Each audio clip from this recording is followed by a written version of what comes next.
So my name is Harriet Adong. I work for the Makerere University Research and Innovations Fund, where I am in charge of the communications arm. I am very privileged to take you through this morning, and I want to thank Professor Sewankambo and his team for entrusting me with this very important role. Mine will be very easy to take you through the morning engagement and then also to keep each of the loops of the morning engagement intact. So before we start, we would like to thank God for the gift of life, for protecting each one of us up to today. And in the room, we have Immaculate, who has kindly accepted to give us a short prayer to bless our engagement. Over to you, Immaculate. Thank you. God, we thank you for this day. We thank you for the gift of life. We thank you for everybody that here online ready to participate in this dissemination exercise. We thank you for every hand that touched somebody from the process. We just thank you for those who provided for the resources. And we pray, my Lord, that we use the results shared today to improve the quality of care, to improve the research, and to improve the way to move the work that we do. We pray for your wisdom throughout the day. We pray for your blessing and your protection. And we pray, my Lord, that your wisdom will dwell amongst us as we listen, as we learn, and as eventually we implement. We ask all this for Christ our Lord. Amen. Thank you, Immaculate. So for our colleagues online, we've had our opening prayer and we are set to get the ball rolling. Like you can see the agenda up there. The project title is Owning Our Future Through Community Engagement, Enhancing Uptake of COVID-19 Public Health Mitigation Measures. Very, very important, especially given the circumstances in which we are living right now. And I must note before I hand over to our principal investigator for him to share with us the background and objectives of this study, I must note that the study is funded by the government of the Republic of Uganda through the Makerere University Research and Innovations Fund. And therefore we acknowledge the funding from the government, and we hope that it will continue coming through for us to continue doing research, but also innovations to impact our communities.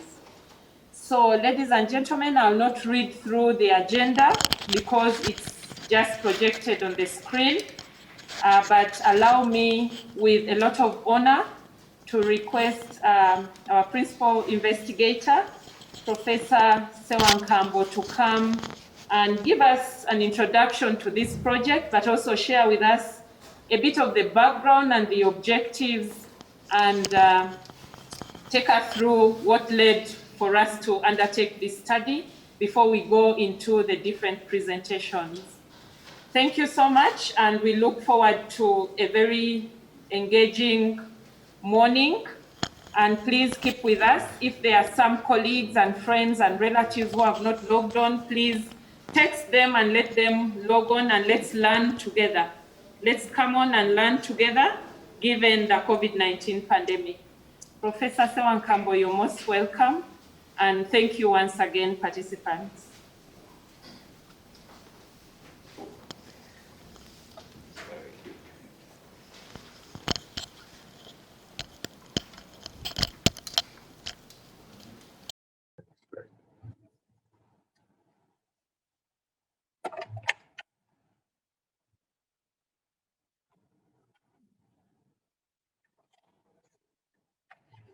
Good morning, ladies and gentlemen. Thank you very much, Harriet, for introducing us and chairing us this morning. As you've been told, I'm Nelson Sewankambo. I'm the principal investigator of this very important study, in our view, Owning Our Future Through Community Engagement and Enhancing Uptake of COVID-19 Prevention and Mitigation Measures. This study, when we thought about it at the time, we are wondering whether it will be that relevant. But I think it is, the more we think about it, the more we realize the relevance of this subject.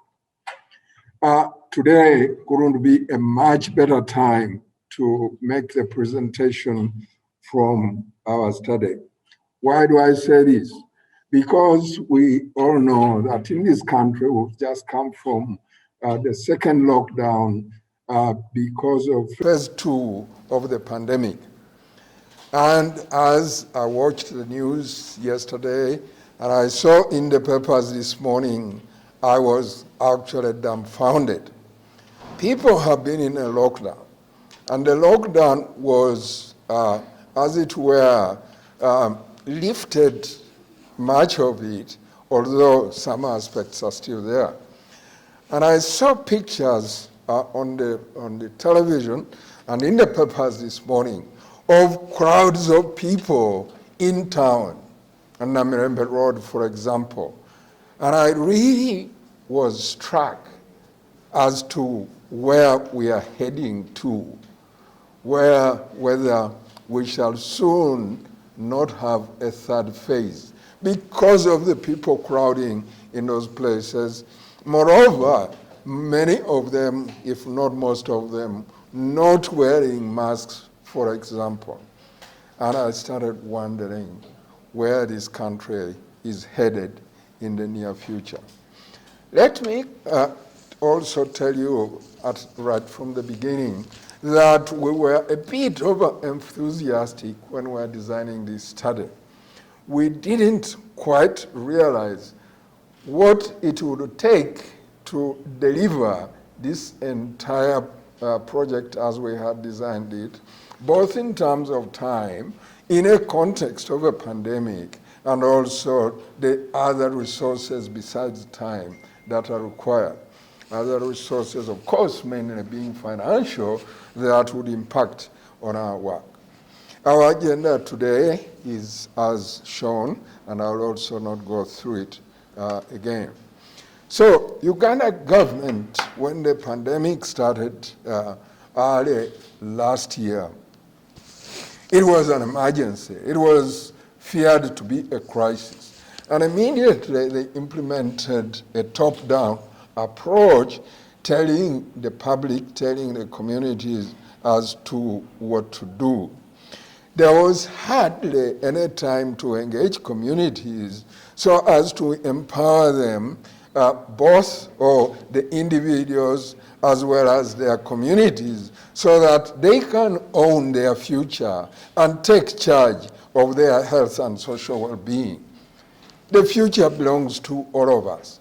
It is our future as individuals, as communities.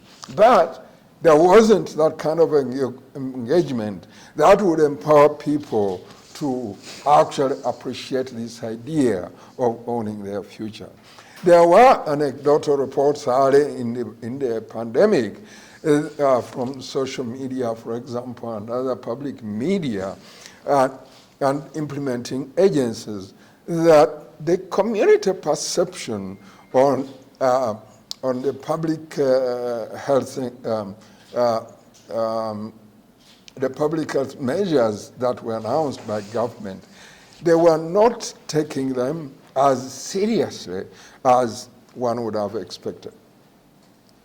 We know that community engagement was a success or contributed a lot to the success of fighting the Ebola epidemic, which had occurred in Uganda initially, and also in the Democratic Republic of Congo, and worst of all, which had happened in West Africa.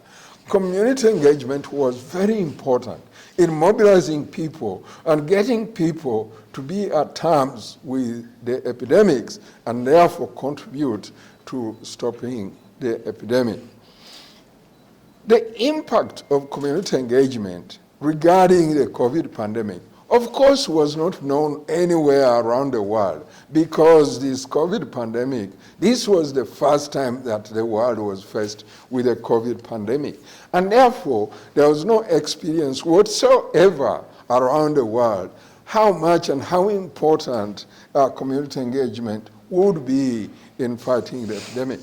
So we came up with a hypothesis for our study that the success of any measures against the pandemic required community participation, ownership, in order to sustain the efforts right from the grassroots level.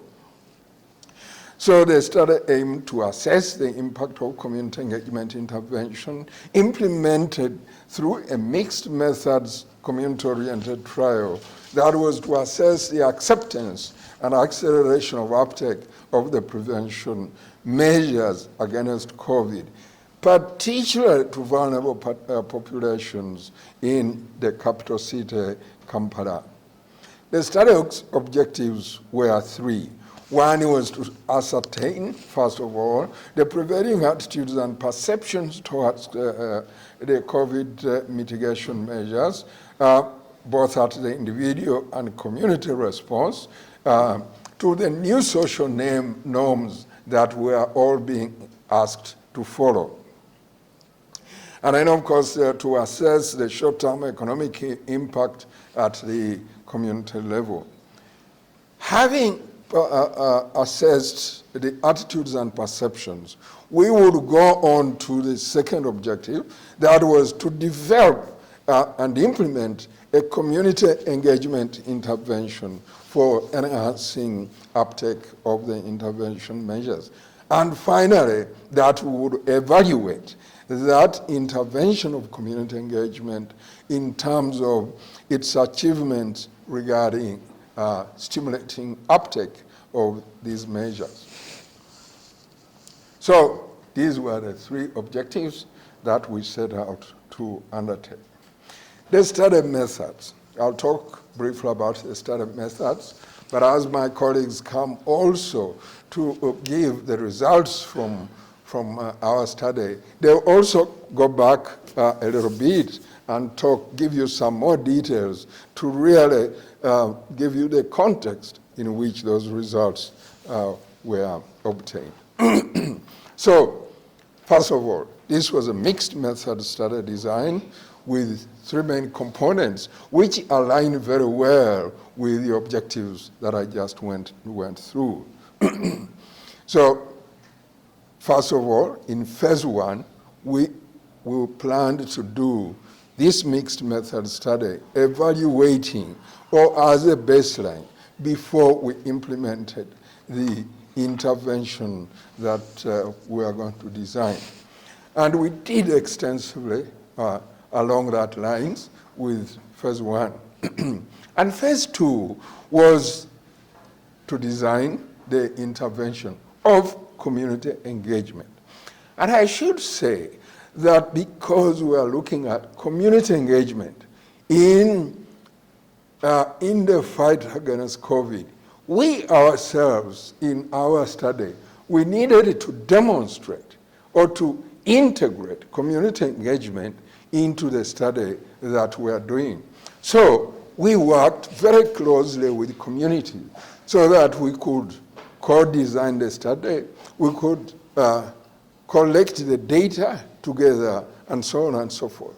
So communities or community members were part and parcel of our study as a community engagement into the study itself before we would roll out the intervention at a community level. So we did something along those lines in phase two. And then phase three, which unfortunately, as I mentioned at the beginning, because we were extremely ambitious in designing this study, and because time as a vital resource was short, as well as finances, we were not able to implement the trial itself. Why was time as a resource limited? Because of the lockdown. And if you are going to do a community engagement, engage communities, you have to be there. The communities must be actively participating in what you want to do. But as you know, with the lockdowns and restriction of movement, the amount of work which would have been done as part of that engagement was more limited than what we could achieve during that time. Hence, the limitation of time as a resource. Of course, finances was critical. We underestimated what it would take to deliver that whole study. Before we embarked on the study, of course, there were a number of administrative work, lots of administrative work which we had to do in preparation for this, and as I keep emphasizing, in the context of COVID, with the restrictions that were in place. First of all, we had to train our research assistants extensively, and this took nearly 8 weeks, which was much longer than we had anticipated.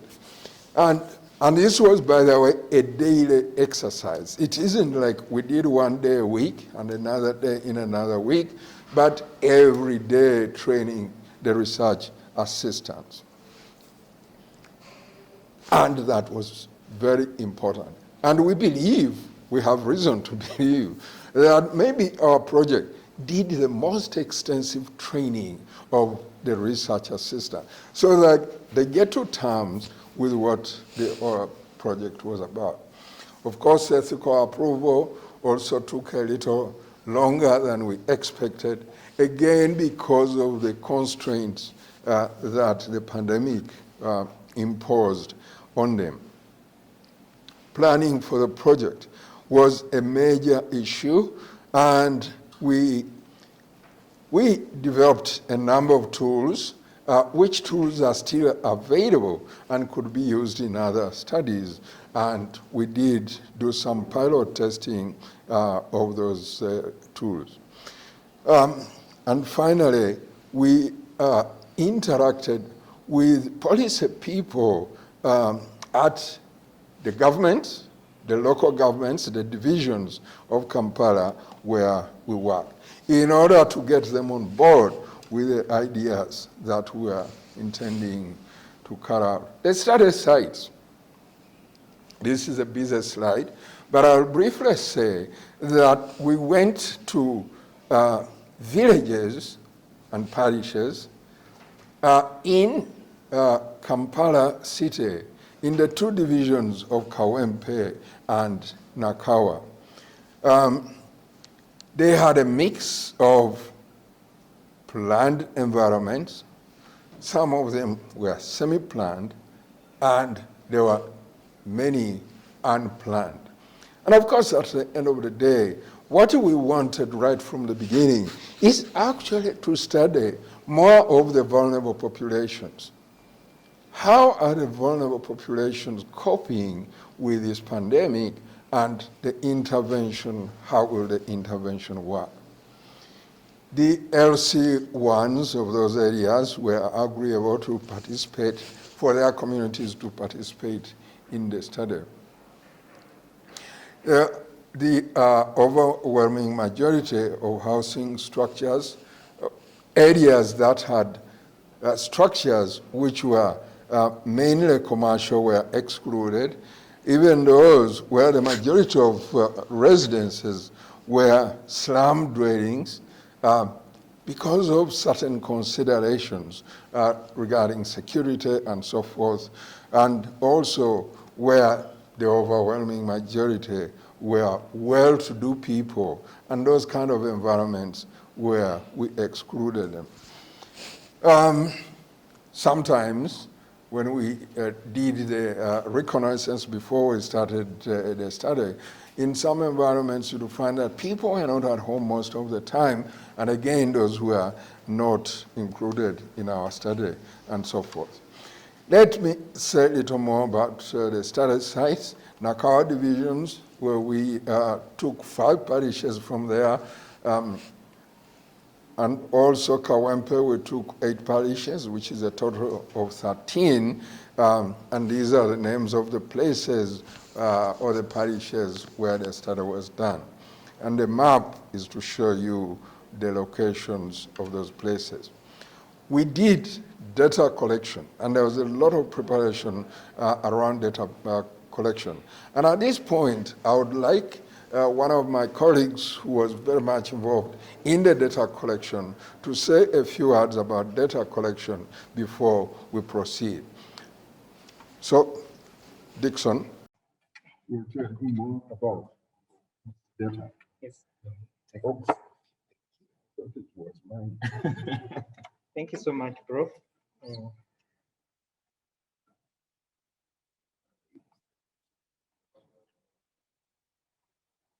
Yes, just to give you a summary of our data collection and to take you back a little bit is that as Prof had mentioned that our research assistants were well trained. We took close to 8 weeks training our research assistants on the different techniques that we are going to be using for collecting data. So the study employed both qualitative and quantitative techniques for data collection. And in our qualitative, we used the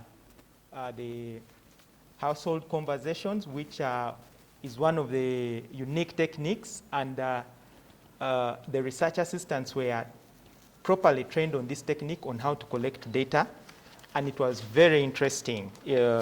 This technique helped us collect very valuable information in addition to the KIIs, key informant interviews, in-depth interviews, and focus group discussions. So also in our data collection, on the quantitative part, we deployed various methods. We used mobile technology to collect data in real time.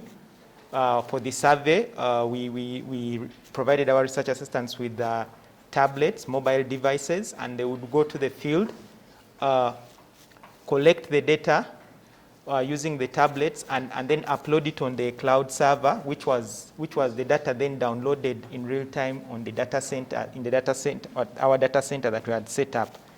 So we also had a feedback mechanism in our data collection.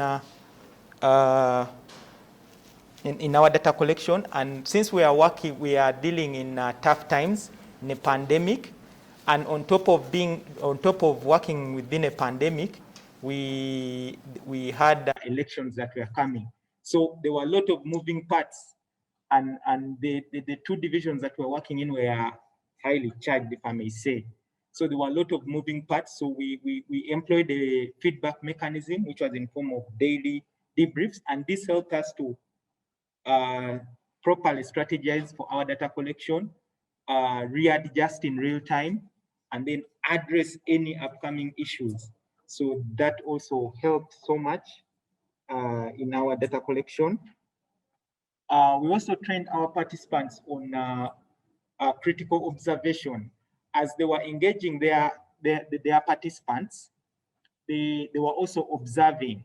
So to help us correlate what the participant is telling us, is it actually what is being done? So we didn't entirely rely on what was being collected from the participants, but also our research assistants were entirely trained on how to observe, and they captured that information very well in terms of notes, and this was also embedded in our data collection technique. So yeah, thank you very much. So I'm going to hand over to Professor to continue.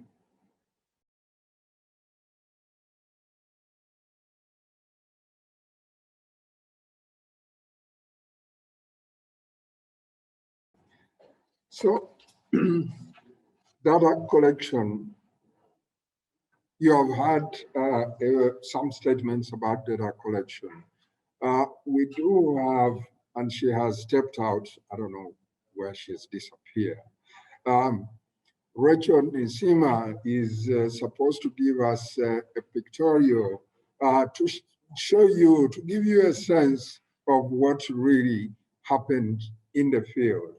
And that pictorial will situate you much better to appreciate what we did. So Rachel, if you can come and give presentation on with our pictorial, and as soon as she's done, we will then go on to listen to the results from the field. And the first person who will come on is Daniel Samakula, and will be followed by David Mafigiri, to give us the qualitative aspects around this work. Remember, I told you that we used mixed methods approach. So we had a quantitative piece, and that is going to be talked, addressed by Samakula, and then the qualitative piece. When Rachel ends her presentation, she will call upon Daniel to come and make the presentation. Sure.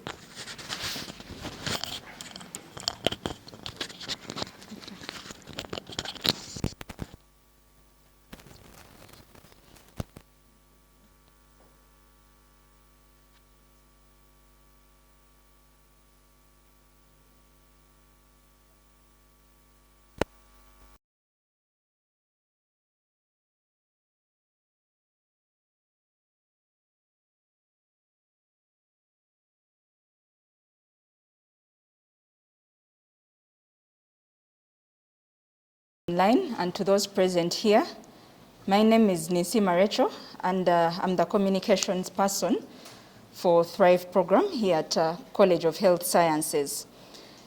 So like Professor Sewankambo has alluded to, I'll be taking you through the pictorial of the research process as it was done from when we first held our training until data collection. So moving on.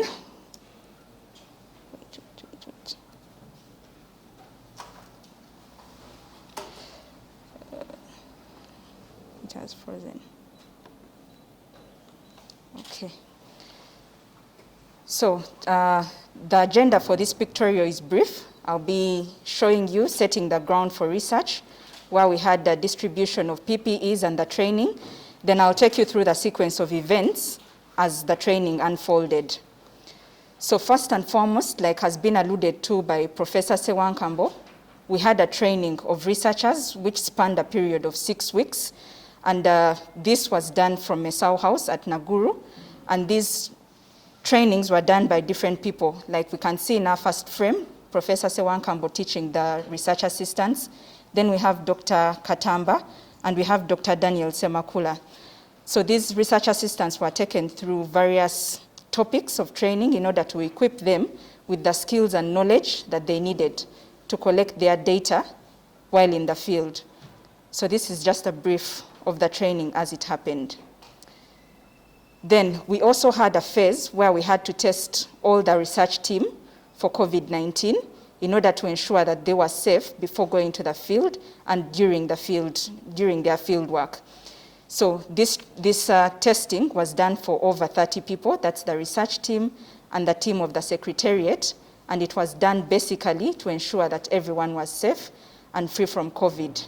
And those that were found to have tested positive were isolated until they got better and could resume field work. So this is one of the safety precautions that the team undertook in order to ensure that research goes on smoothly. Then, while preparing to go to the field, we also had a phase of distributing and receiving of personal protective equipment, like the masks, sanitizers, and we also had signing of the standard operating procedures to ensure that the research would go on as planned and no ethics would be breached while in the field. So in our first frame, we had the branding items like the aprons that you are seeing there that were branded with just a snippet of the title of the research, Owning Our Future. And the research team, you can see on the frame on the right-hand side, they were signing the standard operating procedures to ensure that the research that is done in the field is conducted ethically. Then on the two frames that are below, this is distribution of PPEs like sanitizers, the aprons that were branded, and other materials like notebooks and pens. So this was another phase right before the research assistants and the entire team could be sent out to the field. So moving on, we also had strategizing in the field where the research team had to meet with local council chairpersons, the defense team, and also meet with some key people like the women affairs, and in order to ensure that they know their area very well and to ensure that this research is carried out in a way that it was meant to be carried out. So in the first frame, we have research assistants that were in Nakuru, and they were meeting the local council chairperson and debriefing him about the study so that they can be allowed to operate smoothly in that particular field. Then the frame in the middle, we can see a couple of research assistants, and they were going through the listing. So before these research assistants visited these particular households, there were listings that were done, and particular households were selected and to be able to participate in the survey. So we have a team of research assistants going through the selected households in order to ensure that they distribute their work equally amongst themselves. Then on the last frame, one of the research assistants, that's Kato Francis, is talking to an LC1 chairperson, and this is where they were discussing the enumeration areas where they are going to go and collect data. So this particular research team went out with maps, and they had to make sure that they abide by the boundaries. So households within the selected area on the map were what was considered for this particular study. So all this went into strategizing in the field. Then we also had seeking of participants' consent. So like we can see on the frame above, one of the team members called Dennis was seeking consent from one of the participants of an in-depth interview. So before collecting data from any of the research participants, the consent was sought. And for the children, that is 12 to 18 years, we had assent forms, and this is where parents and guardians consented on behalf of the children to be able to participate in this study. And this is one of the areas where we ensure that research is done ethically. So we had a part for seeking participants' consent before data could be collected. Then moving on, like Dixon alluded to, one of the methods that was used to collect data was conducting of a survey. And this particular survey tool was ingrained within people's mobile phones and on tablets. So on the frame on the left-hand side, we can see one of the research assistants had this particular survey tool that was fitted into his mobile phone, and he was asking the participant while fitting in the results onto his phone. Then the two frames that are on my right-hand side, we have research assistants using tablets, and this particular survey tool was fitted onto the tablets that they were using to interview. And this was basically done to ensure that results are sent back as soon as a research assistant would finish filling in the survey tool. It would be sent, because they were all fitted with internet connectivity, to ensure that data is received in real time. So this was one of the research methods that was used, which was the survey. Then one of the qualitative methods that was used was household conversations, and this is where research assistants visited the different households and had the whole family gathered, especially those that were considered 12 years and above, to participate and ask them various questions that were listed on their questionnaires. So in the first frame, we can see one of the research assistants called Sheila with a family, where she was doing a household conversation. Then on my bottom left, we can see Samuel Besigwa with another family, and this was a family for a disabled lady, and he was engaging her on the different ways in which she had adhered to the different standard operating procedures that had been put to mitigate COVID. Then still we have Besigwa on the last frame, and this is where we found, this was in, I don't remember this particular place, but this was another household that was engaged for this particular study. Then as a wrap, we have general photos here which show how the activities went by. So we can see strategizing in the field in that particular frame, where we have different research assistants. We have Winnie, Bruno, and Karim as they were discussing which particular households to visit using their survey, using their listing forms. Then we have Peter, who was interviewing one of the ladies at her stall, and before he interviewed, he measured the temperature of this particular lady, and a host of other photos. So on my bottom left, we have one of our team members called Immaculate, who was recording field notes, and these were put together in order to make a substantive report. And lastly, we have Agnes, who was receiving the personal protective equipment and a file of the standard operating procedures that were signed by all the research assistants before heading to the field to ensure that research is done professionally and ethically. So in general, that's the wrap. Thank you very much, and questions are welcome in the chat box. Thank you all for listening.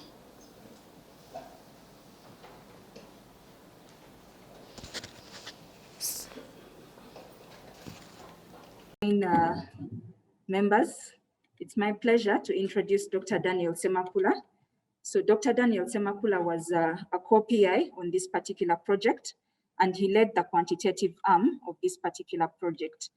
So he's going to tell us the particular results that were gotten, how the methods that were used to get those findings, and he will tell us the recommendations that came out of this particular research using the quantitative methods of data collection. So it's with pleasure that I introduce you, Dr. Daniel Semakula. You're welcome to give your presentation. Thank you. Thank you very much, Rachel. Thank you very much, the team from Mak-RIF, Mak-RIF, and the PI. My name is Daniel Semakula, and I have the pleasure of introducing the next section, which will be we'll be talking about the results of the study. But before we head into the results, Prof. earlier mentioned that we could perhaps, those of us who will be discussing results, we could perhaps talk about a little bit more about the methods that we use. So I'll spend about a minute just talking about the methods so that we contextualize the findings in those methods.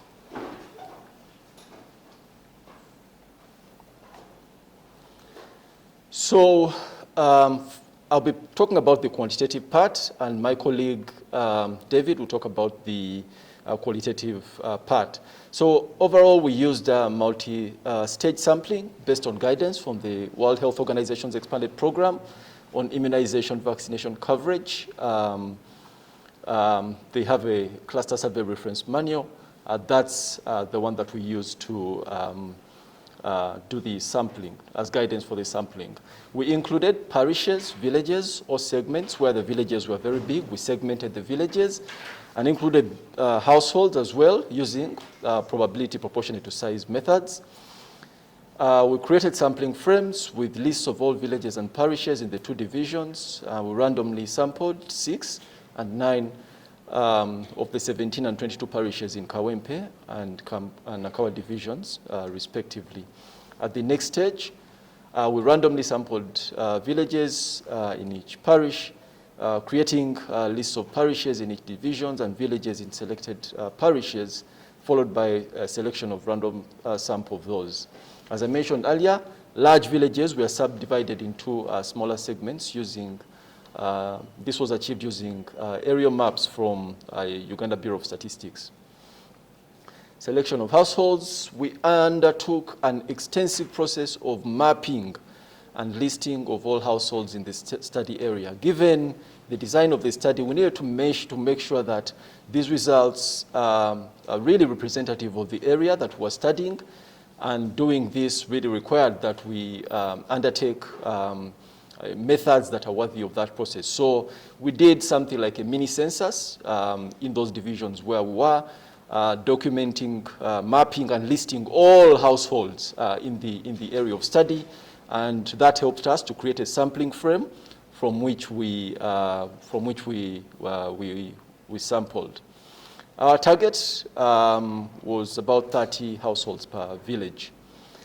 I should mention that the results that we're going to present today pertain to phase 1 of the study, A number of objectives were enumerated by Prof. Sewankambo earlier in the presentation, but I want to emphasize that the results we're presenting today really speak to phase 1 of the study. The number of other phases which we haven't been able to do, as he mentioned, we've had some challenges with resources, time, and funds. So what we have today are results from phase 1, which is highlighted, the objective for which is highlighted in red, prevailing attitudes and perceptions towards COVID-19 mitigation measures, and the community response and adaptation to the new social norms imposed by the emergency response. We do have data about objective 1B. We're still analyzing those, and once they're available, we'll share them. But for now, we'll focus on 1A. So as far as characteristics go, the majority of our respondents were female, constituting 73%. The total number of participants who recruited was 858 in those 2 divisions. 73% of these were female. And education status, the majority had some primary and secondary. We didn't have many with tertiary. Mostly they came from semi-planned and slum kind of areas that, with a bit of congestion and poor sanitation. And part of this was because we're also really targeting people who are vulnerable. Majority, 85%, had tap water at or near home. We include this variable because of the handwashing business, but also general enhanced hygiene in the context of a pandemic. So 85% at least had some access to water near their home or within their home. Again, 92% had electricity, access to electricity, and the majority also, a good number, had access to internet. This was also important because, as we know today, a lot of information is passed around using the internet. But electricity was also important because most of the addresses to the nation were given, over TV. So there was a lot of, information that was going through electronic media. So we include those variables to see if people really would have access to that kind of information. We'll briefly talk about findings regarding awareness and perceptions regarding COVID-19. Virtually, all participants were aware of the existence of COVID-19. I should mention that this study was done 8 months into the pandemic. So that is the timeline, that is the time that we're reflecting. So at this point, virtually all respondents were aware of the existence of COVID-19.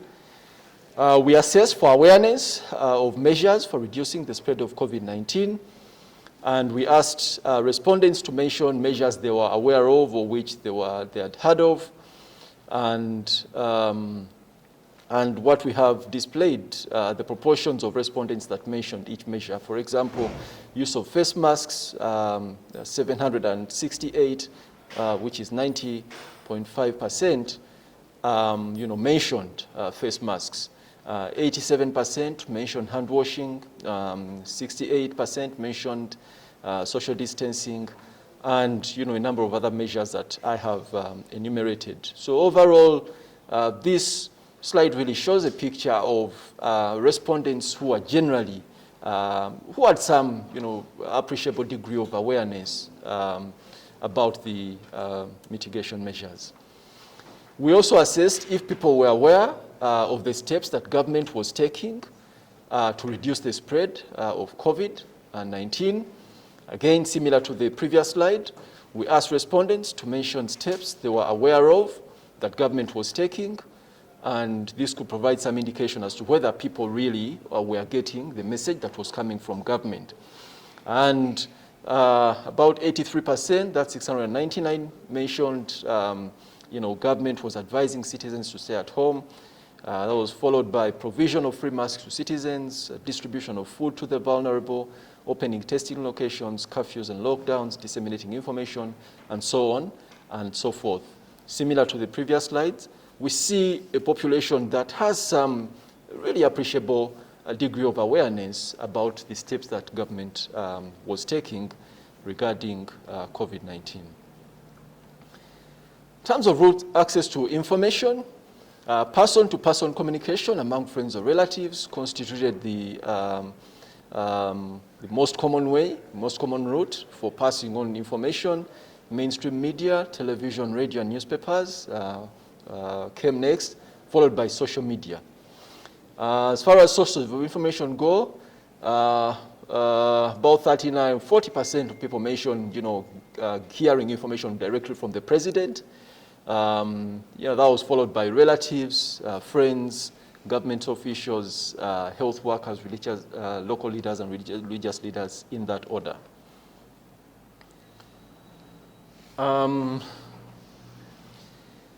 So this slide really summarizes a number of things pertaining to people's perceptions about how government was handling the pandemic.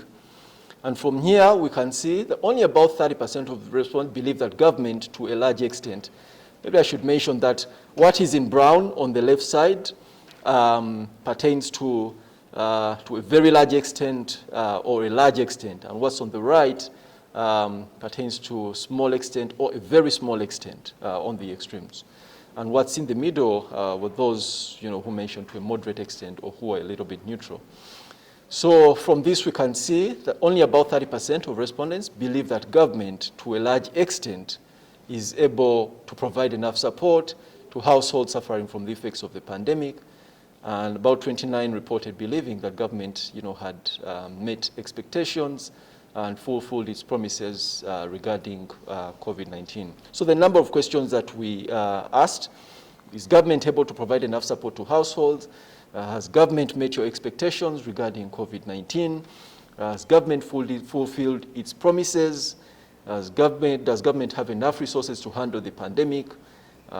Is government acting in the public's best interest? So these are the questions that we asked, and that is how participants responded. Overall, for the first three questions, I think most people thought, government was providing support to a very small or small extent. We asked questions regarding trustworthiness of information. Pandemic-related information from local leaders seemed to be the least trusted, with only about 49% believing that it was trustworthy to a large extent. This was followed by information from central government officials, such as politicians and health officials. The majority reported believing that scientists, to a large extent, acted in the best interest of the public. Results of this kind can be helpful in showing where to intervene, what kinds of people should communicate, package information to communicate to the public, who is more trustworthy, who is not as trustworthy, and things of that kind. So it can actually help. Keeping tabs on this can help very well in the response, to strengthen the response. We asked some questions about intention to adhere to the COVID-19 standard operating procedures, and most people reported that either to a very large extent or to a large extent, they were going to, or they were willing to, or they intended to follow guidelines. We asked questions about intention to follow guidelines about self-isolation should one be found to have COVID-19. And as you can see, almost close to about 71% said, oh yeah, we will follow guidelines about self-isolation. Of course, the practice could have been different, but around 8 months into the pandemic, this was the situation. There seemed to be some kind of goodwill to adherence to the SOPs. Intention to follow guidelines about physical distancing, that came to, also close to 70.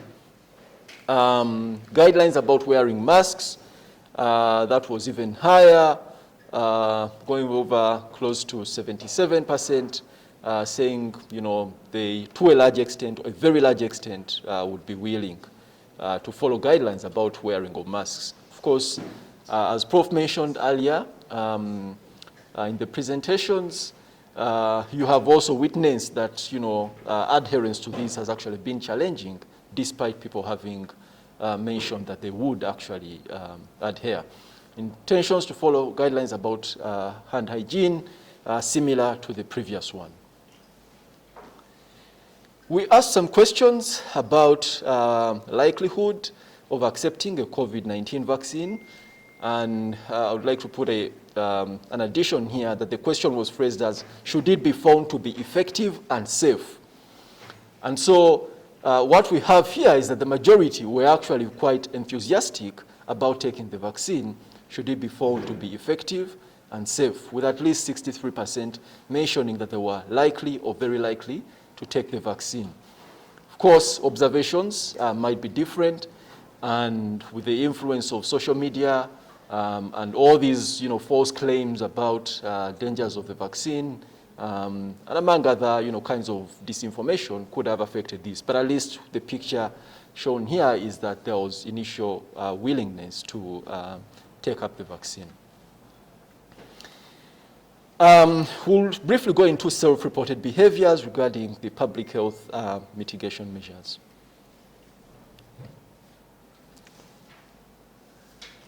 So we identified about 5 major mitigation measures, and we thought we should, ask some questions about how people were implementing these. We'll briefly start with hand washing. That's public health mitigation measure 1. Overall, this picture presents data from the beginning of the pandemic to about month 8 into the pandemic. And overall, the proportion of respondents who reported hand washing was high at the beginning. However, as time went on, this kept reducing, as you can see from the graph, from 70% reporting hand washing regularly early in the pandemic, month 0, to about 48 by month 8.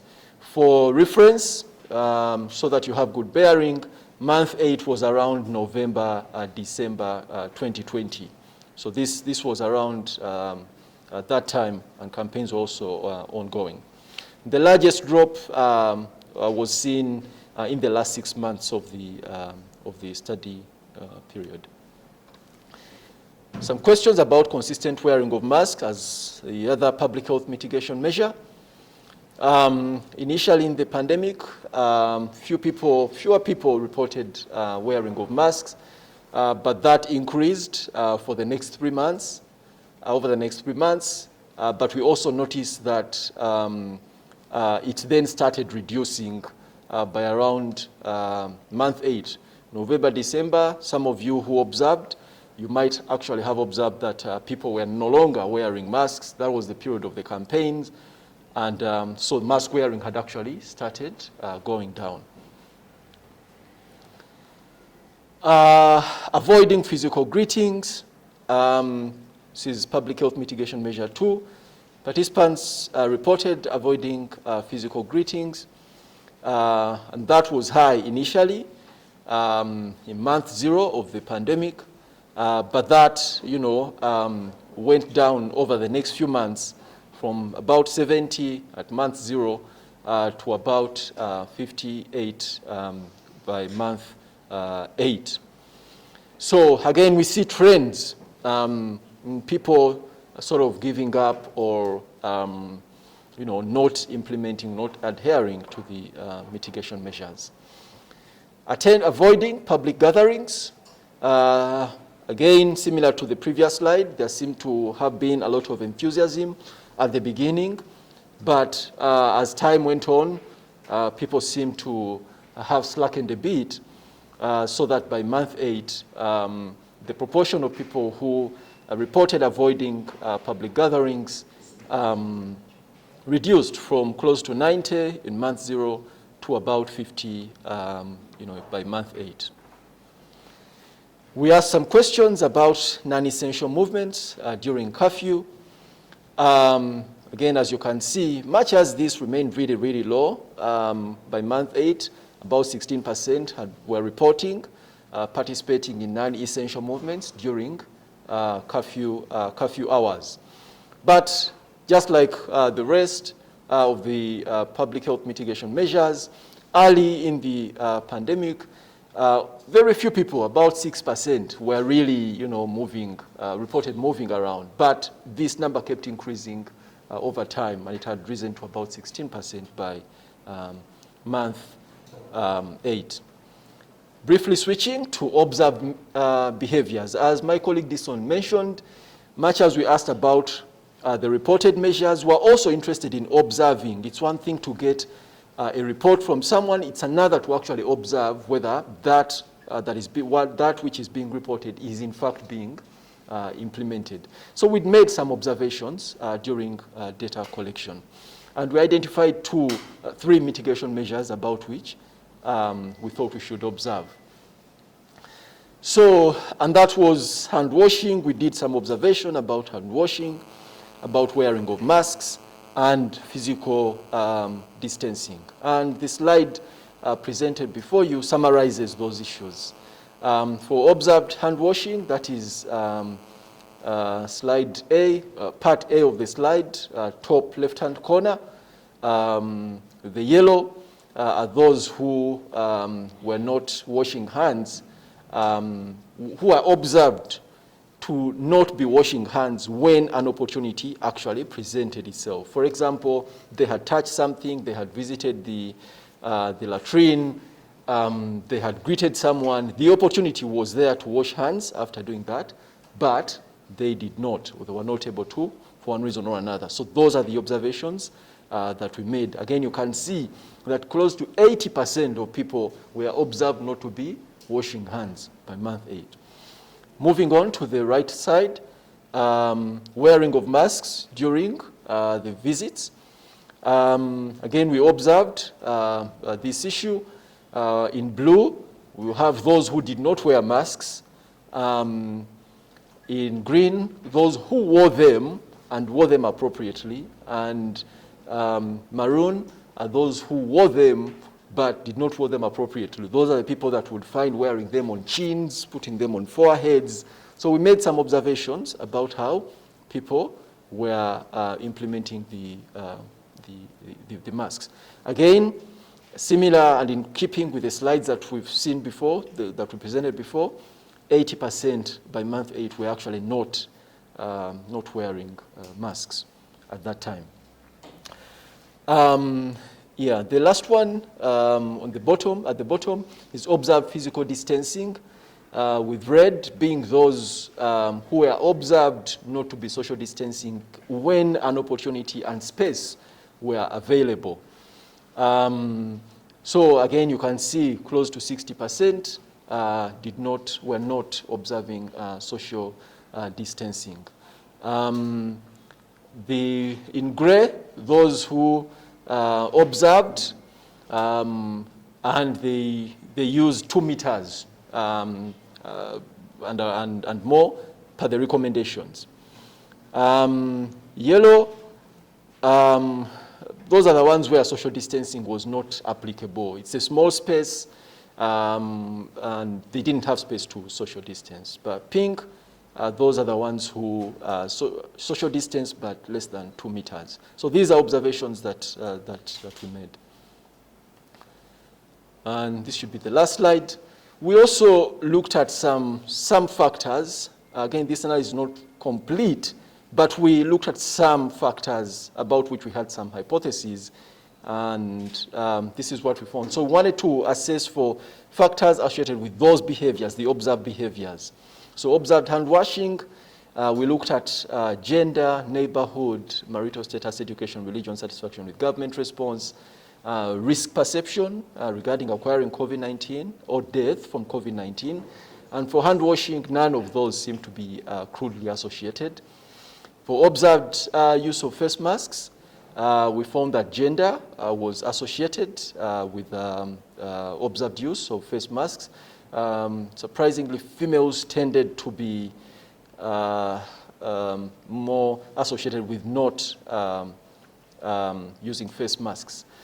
So these results, we'll need to do further analysis on them through using regression techniques so that we ascertain properly the actual magnitude and direction of the association. We also noticed significantly that perception that a household member could die. People who perceived that the likelihood of a household member dying from COVID-19 was high tended to actually be more likely to use face masks. And then for observed social distancing, 2 factors were crudely associated with this practice, and that is the perception that a household member could acquire COVID-19. People who thought it is quite likely that myself or my household member could acquire COVID-19, those people were more likely to implement. And then the perception that a household member could die from COVID-19 were also more likely to implement social distancing. So overall, these are the results of the quantitative part of the study. And what we have here are a number of issues to consider. These were events that one could say were happening before the current wave, or during that time when people were wondering what is happening. People have, given up on mitigation measures. These are the events that were happening. And it shouldn't be surprising that this is the time that actually led us into the current wave of the pandemic. But also important to note, the perception, people's perception about their risk, people's risk perception. I think these results show that is one of the most important things that are important for implementation of the social mitigation measures. And so there might be some recommendations that could be made about where the messaging should be and how the packaging should be done. Thank you very much. This is the end of my presentation. I'll now invite my colleague David, who led the qualitative part of the study, to talk to us a little bit more about findings from that part of the study. Thank you so much. David, over to you now. Good morning. I'm called David Mafijiri from the School of Social Sciences in Makerere University. And it's a pleasure to be here, and thank you for attending. So I'm largely going to give just a flavor of some of the qualitative findings because it's hard to take them alone, as standalone, aside of what Daniel has presented. But just a flavor to show you that there were a lot of methods used or approaches, and also the depth of this study and the analysis to come.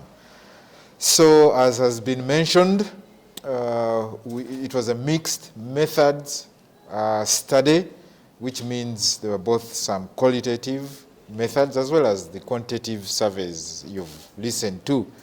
We conducted in-depth interviews with various populations, categories of the population, men, women, and we were aiming to represent their livelihood, like source of livelihood, age, family roles. So we're sampling for those different variables. We also conducted 20 key informant interviews with several stakeholders throughout the lifetime of this project, such as district administrative officers, lots of local focal point officers from the several departments in the district service structure or city structure, local council leaders, the non-government organizations, some of them, and also health workers, particularly those who were involved in the COVID response. Of much interest here were some of the lower level task force members. So, there are task forces at national level, and then they're emulated at the lower levels. So at the municipal and the in-charges at the health facilities. So people who are really doing the hands-on. You've heard of the household conversation, in which we had members interviewed within a household in a very free-flowing manner. And we also conducted focus group discussions. What is added here that hasn't yet been mentioned is we also conducted a scoping review.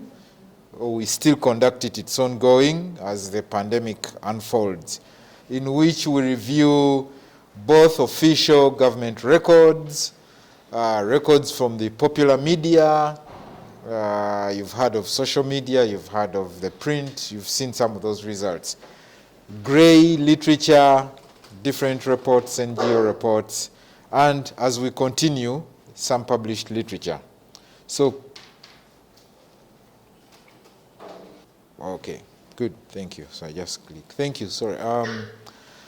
So I will not repeat some of the findings you have, but I'll tell you, you've seen from the other slides, but I'll tell you that overall we examined issues about knowledge and also issues about awareness. Do people believe COVID exists?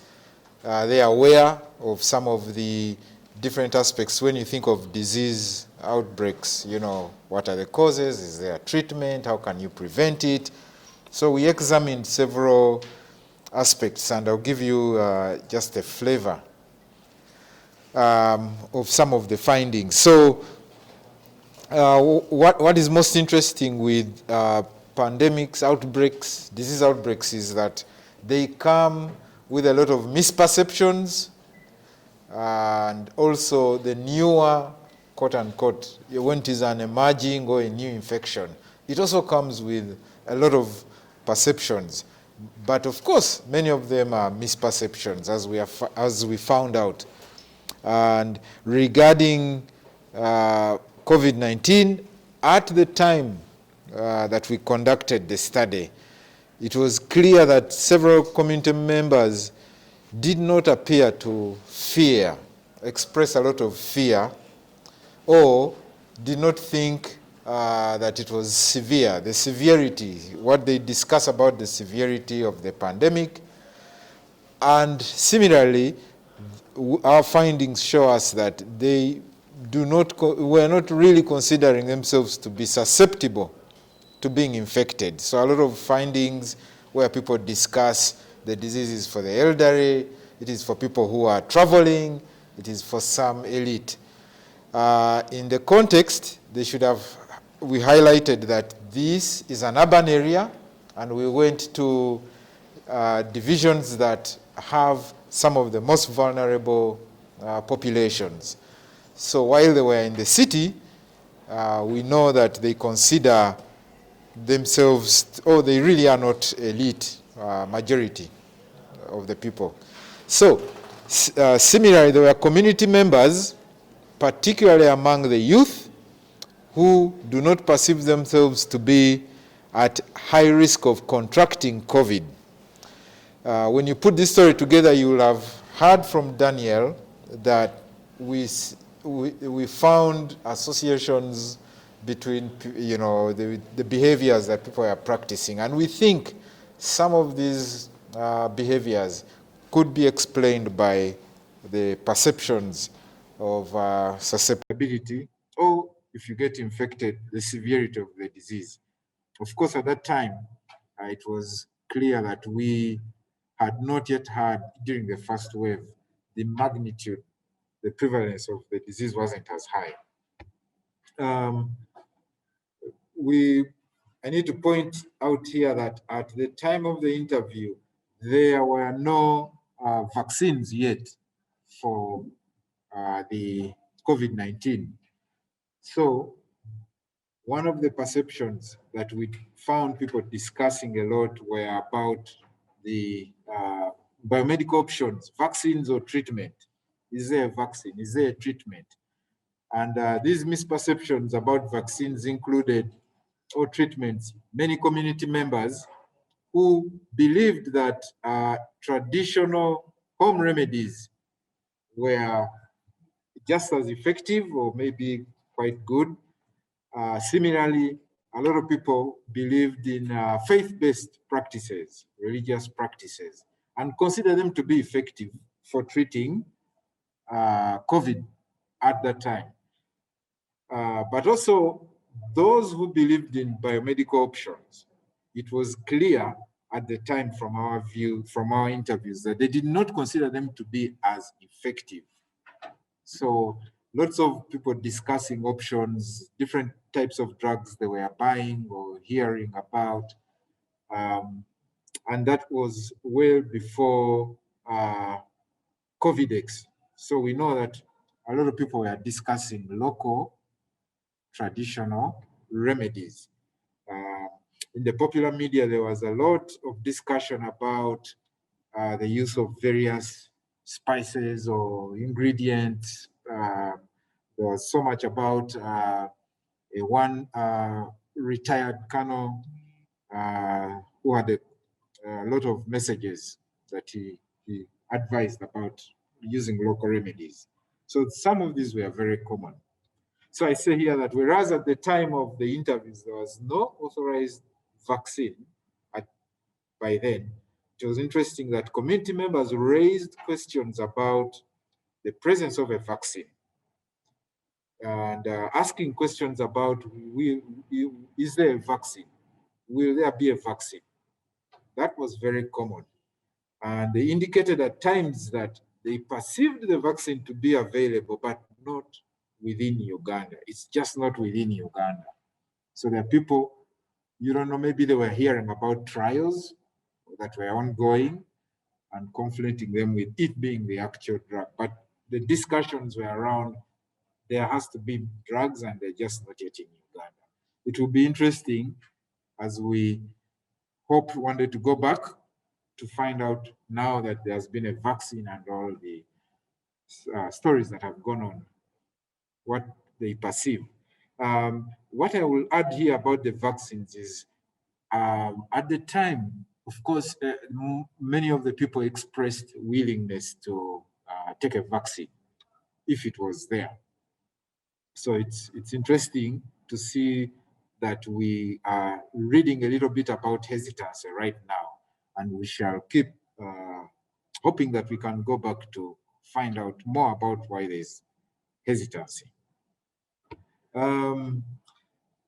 We also looked at community-wide involvement in the control measures, the goal being to promote community engagement. We know from our literature that whenever you have a very top-down approach to controlling an outbreak or an epidemic, then it sometimes plays into the difficulty to take up the recommended measures. So early on in the pandemic, there was a very top-down approach. I think because of the acute times, the measures, it was necessary. But as the pandemic keeps going on longer, you need to understand whether the top-down approach is still serving its purpose. So different division members, officials, civil society, and local community structures, we found are directly involved, mostly in dissemination exercises. We noted that there is a lot of collaboration with some grassroots counterparts or partners. So there are different partners, whether it's the media or it is civil society members, and the government we found was collaborating with some of these grassroots to send messages around different organizations. We also noted that community leaders, some health workers like village health teams, support the exercises of providing information and communication. However, in this area, it was predominantly provided in the local language, widely spoken, which is Luganda. So we know from our interviews, for instance, that in some regions of the divisions we visited, particularly like Nakawa division, out in Nakuru, there were lots of issues where members said there are large communities that do not speak the widely spoken local language or hear it very well. And so that could possibly be a barrier if we analyzed further. So much earlier, most IEC was conducted through the national print media, radio, telecast media, social media. You had a lot from the quantitative results. But eventually, we found that local mechanisms were also being innovated within the community. So there were some community structures, such as using the roving megaphones to provide information, and also taking on a door-to-door approach. So there were local community members who were participating in door-to-door approaches. We observed, as one of the methods you had, there was a lot of observation, a lot of posters being displayed, mostly in public places, such as markets, churches, schools, health centers. So I want to end with this slide and give you a flavor of some of the, because it's important to know that we do display or utilize narratives, voices to capture the thinking about any theme. So here, I have called the theme here, public perceptions about the way government or the public has handled the pandemic. And in this one quote, you'll find lots of issues concerning trust, concerning perceptions about the existence of the disease. Is it there? If it is there, what is it for? Is it very common when there are outbreaks to think of diseases as having, different political economy? Is it government endeavors? Is it some other ongoing activities and it's not a real disease? Very common, particularly when you have not had a lived experience, you don't know anyone or know of anyone who has experienced. And very early in the pandemic, I think because the prevalence was so low, the magnitude of the disease wasn't really felt. So here we see a lady in an FGD among women saying that they think people do not believe that COVID exists. Many think that it is government officials who want to eat money based on the existing circumstances. So if COVID is presented, it's mainly discussed to try and solicit funds, and that they are treating COVID patients, yet in reality, they are not patients. So you see people who are perceiving maybe there's really no disease. I don't see anyone who is sick. I remember social media, there are some FGDs where they discuss those media clips where they show so-called sick people celebrating away in the ward. And they're like, look, I'm here, I'm isolated, I wonder why we are healthy. And they are dancing and wondering. So some of these play into the minds of people. I think I'll stop here and then we can have any questions or answers at a later stage after the wrap up. Thank you. I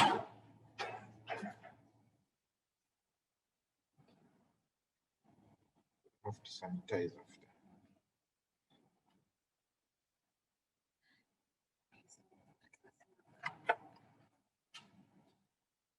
Okay, so thank you so much, Dr. Mafigri and also Dr. Semakula.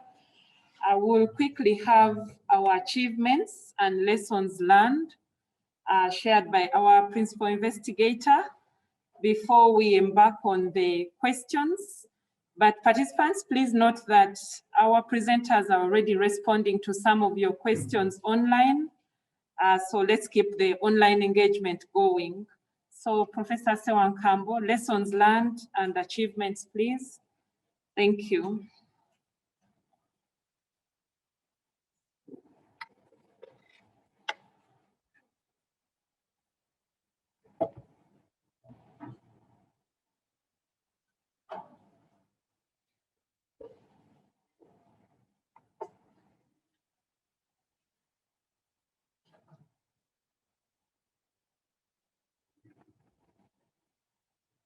So,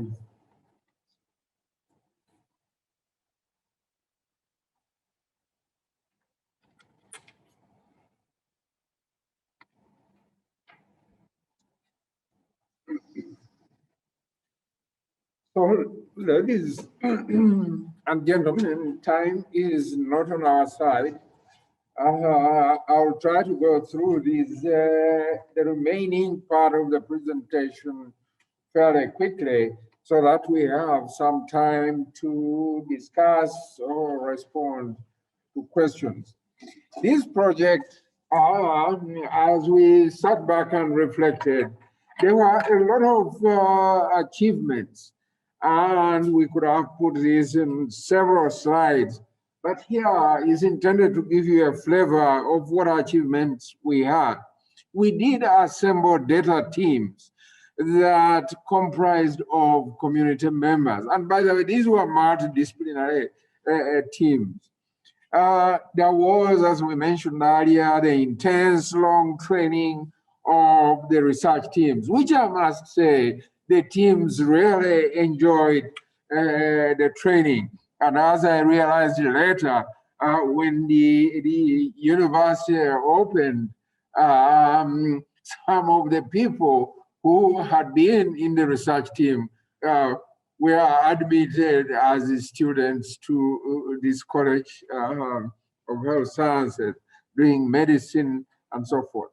There was a rapid collection of data on community perceptions, as you've heard from the very last slide that David Mafigi talked about. And we used the novel household conversations, which, as I understand, they are not widely used, but we used them effectively in the study. We reached many divisions across, rather the two divisions in Kampala, and the parishes that we went to with the starter villages. And I need to point out that we reached 858 households. And in all this, we did the quantitative surveys. But the qualitative surveys, we went to 85 households. Excuse me.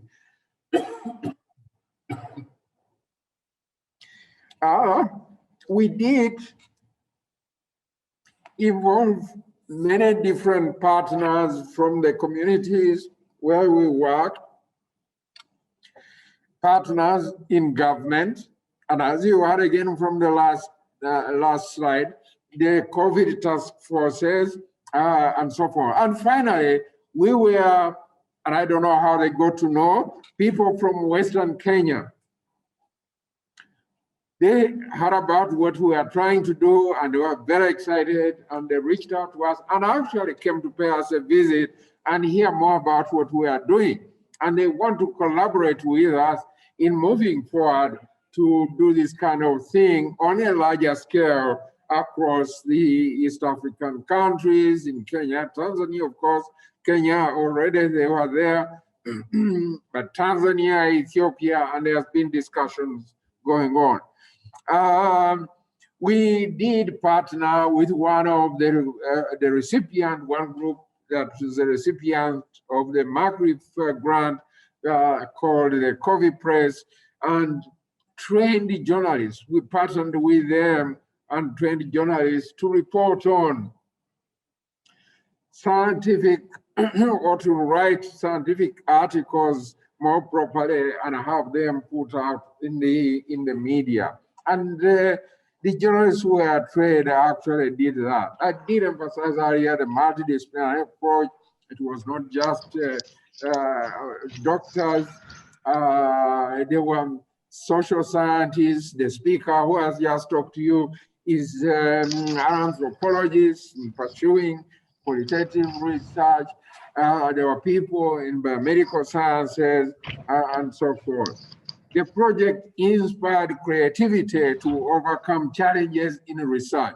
This is a study which was challenged from the word go because of COVID being out there in the communities, and that's where we want to go and look at issues and with all the limitations in terms of restrictions to move around, it was challenged, but we were brave enough to say, let's go for this study and get it done.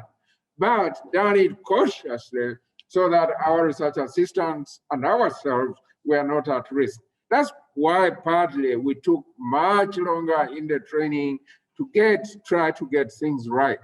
But despite this intensive early training, as we moved on, indeed, some of our research assistants got COVID-19. But good enough, they did not get a serious illness. A few of them were sick for some days, but many of them were up and about and going on as if they were okay. But we suspended the project for up to 3 weeks to make sure, as you heard earlier, that we tested people who was infected and then isolated the people who were isolated or isolated themselves at home and so forth until, again, they were good enough to go forward. We leveraged existing resources. This project is one of those, although we got a grant from Mak-RIF, utilized other resources available to us, which we leveraged for efficiency. Some of the research team members, a number of them, were not even receiving a cent in terms of payment. For example, the transportation we used, the tools that we used to collect data, were also borrowed from other places. Now, this is stuck. So, those were some of the achievements. Let's go on to conclusion. What do we conclude from this study? Again, reflecting on the quote that David McFiggy put on his last slide. The top-down approach by government in implementing COVID-19 prevention and control measures has met stiff resistance. And you say, but what are you telling us? We've seen it after all in daily lives and so on. But yes, here we are. We have made this conclusion from data that is collected systematically from the communities, that there has been resistance, marked resistance from communities. Initially, the communities responded, not committees, but communities responded relatively well. After a few months, they started becoming more and more resistant and wanted to do their own things. The longer then, because of the longer than expected government imposed drastic measures and the unintended consequences, particularly on the vulnerable people who earn their living on a day-to-day basis, they became extremely impatient and wanted the restrictions released. A bottom-up community engagement approach, we believe, is indeed extremely worth checking on, putting it in place, and assessing how it impacts the pandemic.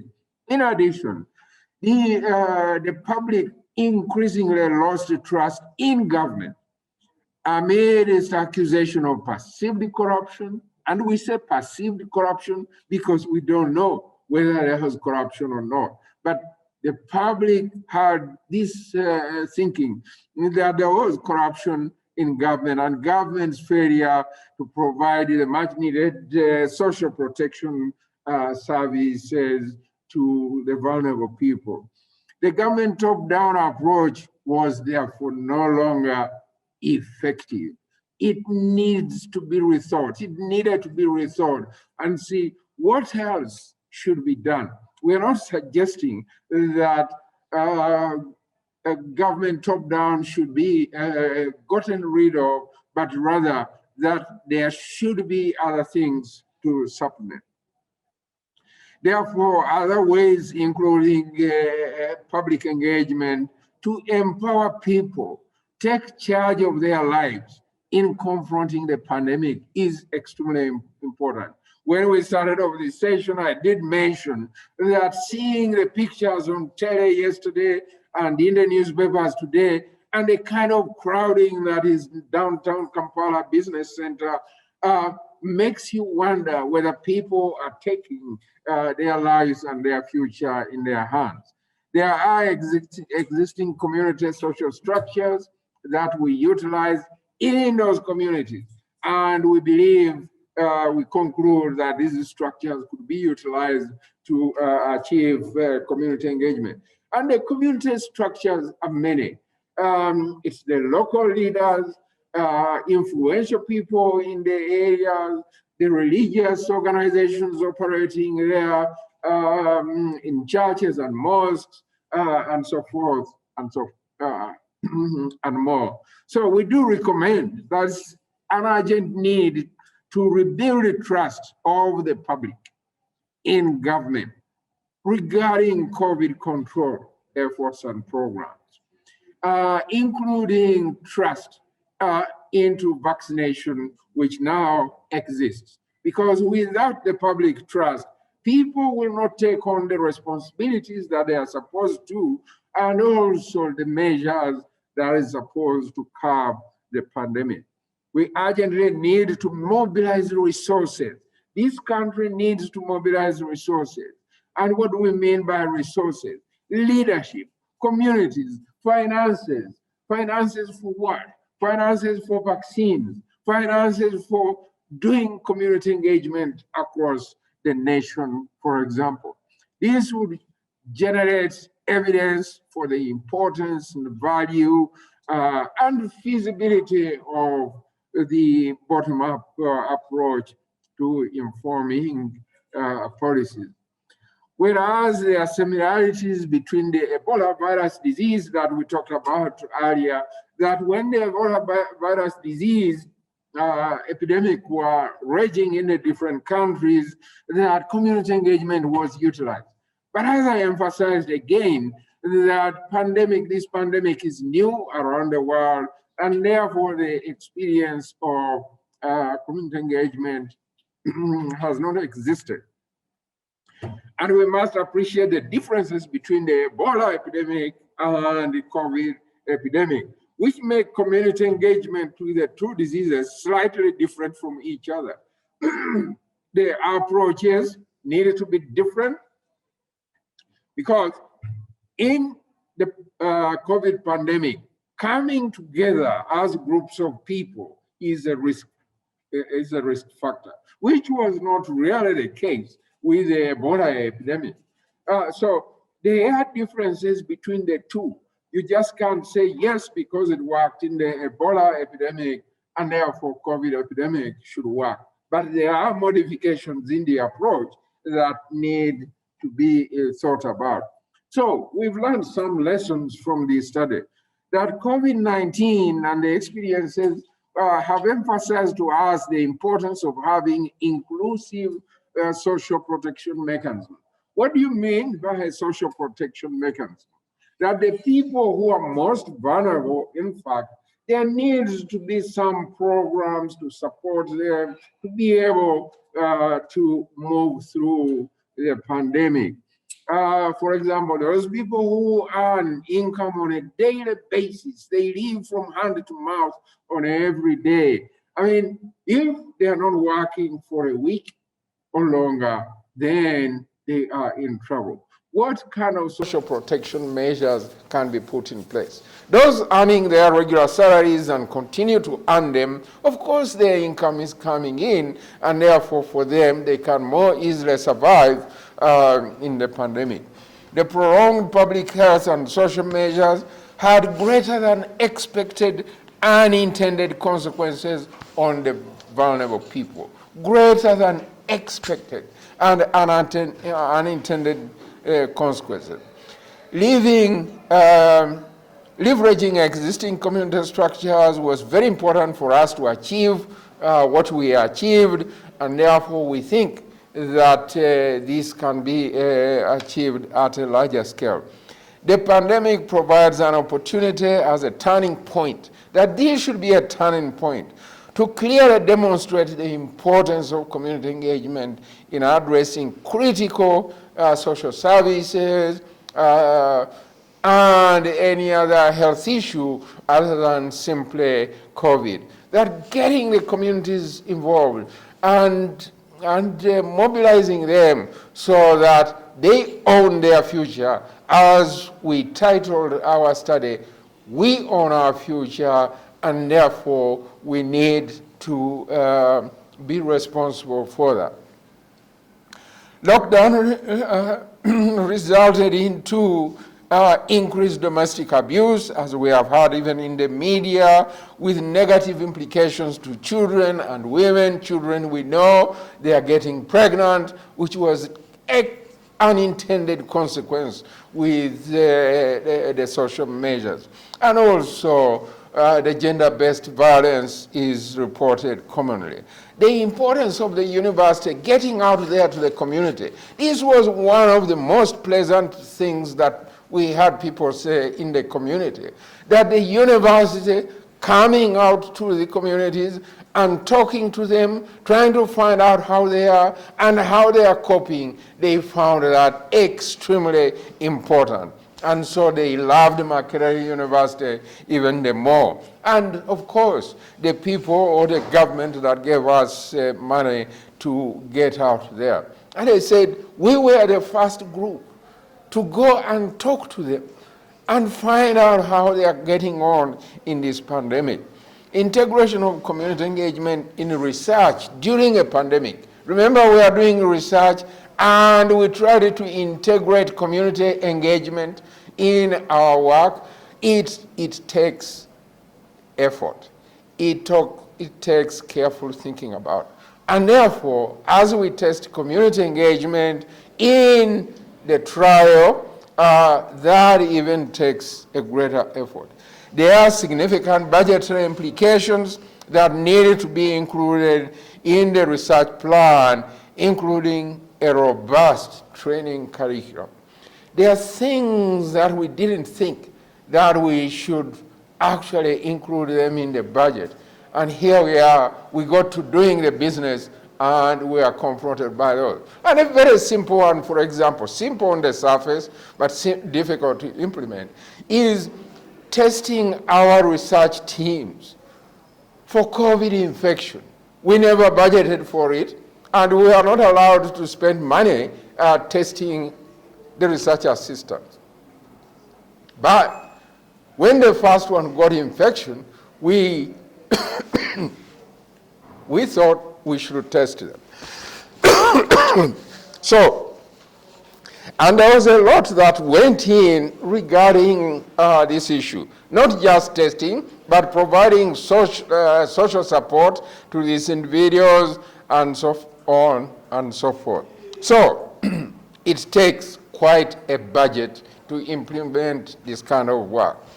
Finally, is to acknowledge that the work was funded by the government of Uganda through the Makerere University Research and Innovation Fund, Mak-RIF, and we are extremely grateful that this happened.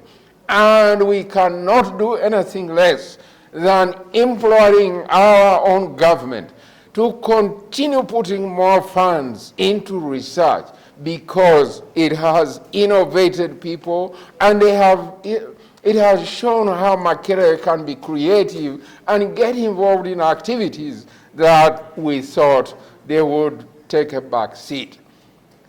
And the communities appreciated this issue. So thank you very much, audience, for being very good audience up to this time. Sorry, we have run a little behind time. We started late. But I think we can take or participate in a discussion for another 15 minutes or so. I'll hand over to... Okay, so thank you, Professor Sewankambo and our presenters once again. So consensus in the room, we would love that our presenters continue to respond to each one of your questions online. Thank you, Dr. Mafijiri and Dr. Semakula, for that engagement online, very important. But as they do that, we have quite many questions. We hope that you will remain with us and we respond to them. And as our presenters respond to them, I want to request the Grants Management Committee member, Dr. Zahara Nampeo, who is online, to kindly share her remarks. Meantime, we are responding to the questions online so that we can match up with the time which is against us. So we are going to request Dr. Nampeo, who is representing the Mak-RIF University Research and Innovations Fund, Grants Management Committee specifically, to speak to us, to share her remarks. As Dr. Nampeo comes in, ladies and gentlemen, she is a lecturer and the director of the Human Rights and Peace Center at the School of Law at Mak-RIF University. Dr. Nampeo, if you can hear me, I would love to hand over the mic to you to share your remarks. Thank you.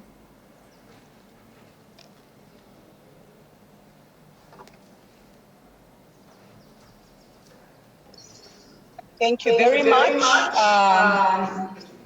Ms. Harriet Adol. Can I be heard? Am I audible? Yes, you are very audible. Thank you so much, Doctor. Please go ahead. Okay, thank you very much, Harriet. Professor Nelson Soankambo and your team, and ladies and gentlemen from Mak-RIF University and beyond, good morning. It's my pleasure this morning to be representing the Grants Management Committee of the Research and Innovations Fund that is supporting this research project. First of all, let me congratulate you for completing the study within a very challenging environment within the COVID pandemic. And I have listened to your presentations, I've listened to the findings, and I must say that this was very, very timely. I know that this is one of the COVID projects, and I know that many of the assumptions you made and many of the things that you went out to find were not even known at the time. But I'm happy to say that still, a lot of what you have found out, even if it had come out earlier, is still very viable. I've listened to the conversation about the vaccines, the hesitancy about the vaccines, and you know, at that time, and even now, you can see that it still makes a lot of sense. So congratulations very much for concluding this project. Professor, you mentioned the attitudes, and I think this project is very, very worthy. We cannot do much about anything really. Right now, we're talking about the COVID challenge without dealing with attitudes. I think that is where it all starts. No matter how much financing that you have recommended, no matter how much, you know, leadership, it all starts with attitudes. So there is definitely need for community mobilization, as this project has been trying to do. So definitely, as part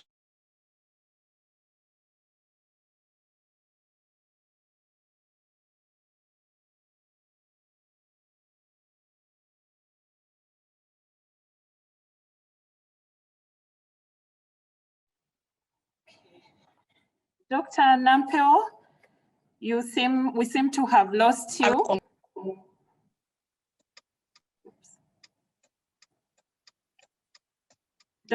sorry, Harriet, am I back? Yes, you're back. Please go ahead. Thank you. Sorry, yes, I was saying that looking at the objectives that were set out by the project, very worthy. To ascertain attitudes is very important. You can't achieve anything without really getting the right mental attitude of the community. So to congratulate you once again.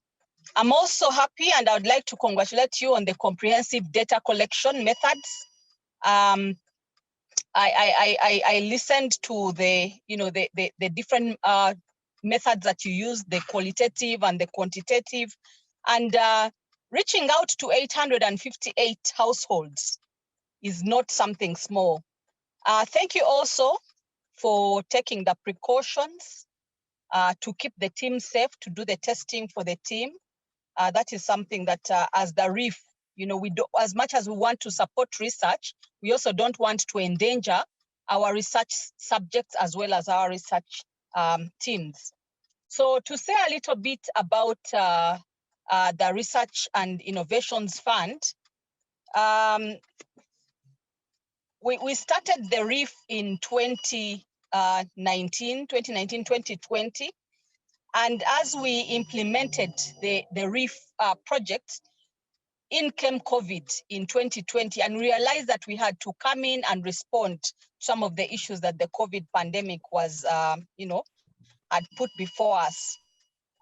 And we've had 112 COVID projects that have been supported. 91 of these have been able to successfully complete and disseminate, and you're one of these research projects. We are also happy to say that these are part of over 500 cross-disciplinary projects that have been supported by the RIF. As I was listening, it didn't come out quite clearly to me that whether you are able, in identifying your household, identify the different categories of families. As you're talking about attitudes and also designing interventions, you need to look at clarity. For example, when you're defining a family, were you able to, distinguish between female-headed versus male-headed households versus child-headed households? I know that you interviewed some households which included persons with disabilities. So those would have been good features to capture to see what kind of elements, what advantages come out from certain types of families over others. I was also listening to the mitigation measures that you are talking about, that you recommended, the hand washing and the masks and the physical distancing. But I was also wondering, and I hope that the study was able to test the feasibility. For example, as you went into the households, were you able to see whether hand washing was possible? Did they have access to running water? Were the homesteads big enough to allow for physical distancing in case somebody was sick? So I hope that those are things that either the project was able to cover, or maybe at a later stage you'll be able to fulfill. As I finish, I'd like to say that the Research and Innovations Fund is happy that this project really fits within the government of Uganda's development objectives. As you may know, the goal of the National Development Plan 3 includes sustainable wealth creation. And that is in line with Vision 2040 and the Sustainable Development Goals. We're talking about industrialization and wealth creation as a country as we head towards middle income status. But there is no way that we are going to achieve that without having a healthy human capital, a healthy population, and also a population that is well, motivated with the right mindset, the right attitudes. The NDP3 also talks about community response to social norms and socioeconomic impact. And that is something that I felt was coming out quite clearly in this project. And I know that part of the programs of the NDP3 is to avoid or to enhance coordinated approaches to implementation planning. So these findings that we are seeing today is part of coordinating, it's part of finding what people are feeling in the community, so that we are having responses to COVID that are actually targeted to what people are calling for on the ground. And thank you very much, Professor Sewan Kambo, for talking about the issue of trust. I think that is very important. Attitudes and trust is something that is very important. As I finish, as a member of Mackay University, I wouldn't want to end without saying how pleased I am, how happy I am that one of the lessons, one of the findings in this study was how the community perceived and appreciated Mackay University. I know that there is a phobia. There's a phobia for, Mackay University, the communities around Mackay University in Chikoni and Katanga.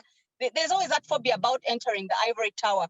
But this is one way in which we are building partnerships, building networks as Mackay University, and also working with the government as a partner to further mobilize the community. So thank you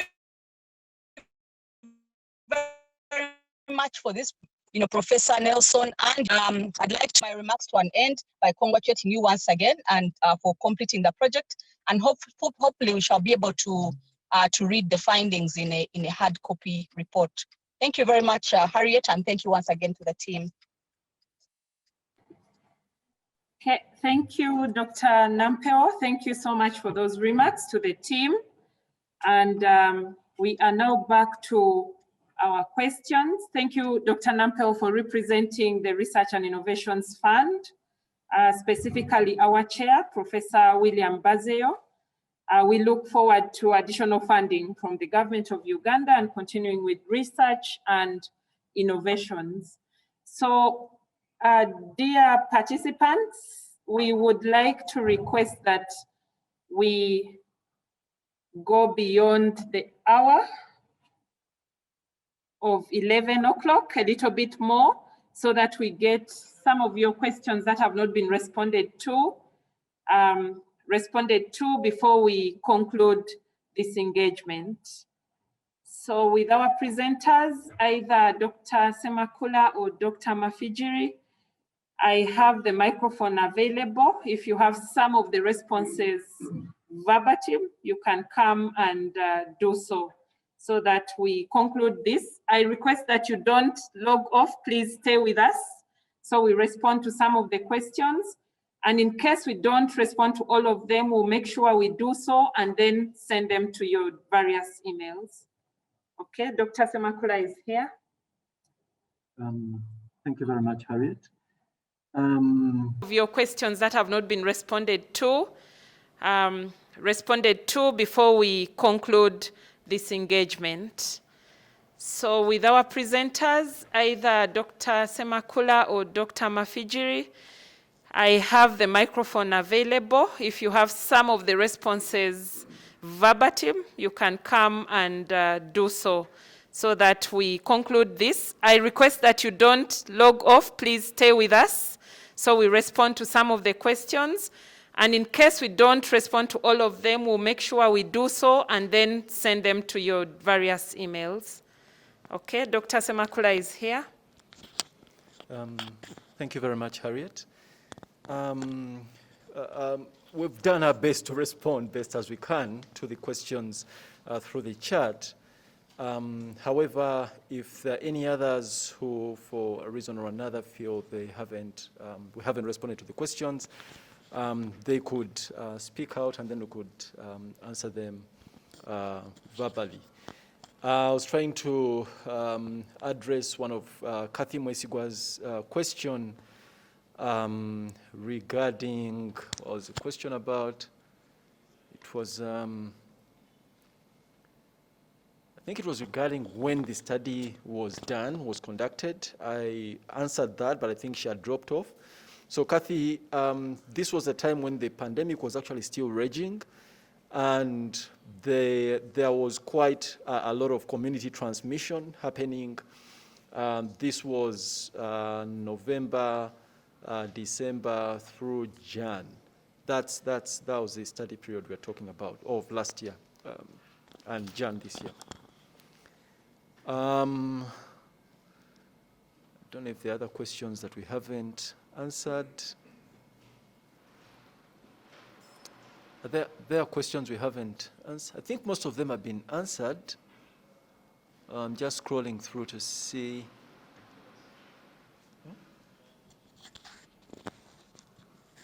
Yeah, I answered Florence's. Yeah, maybe. Yeah, Florence was asking about how the community perceive the owning our future part. Interestingly, people really want to be consulted, and so they would really like to be involved. That's the response I can give to that. The rest of the details were submitted already in the chat. But Agnes had a question. Yeah, water source, that was answered. Principal component analysis, answered.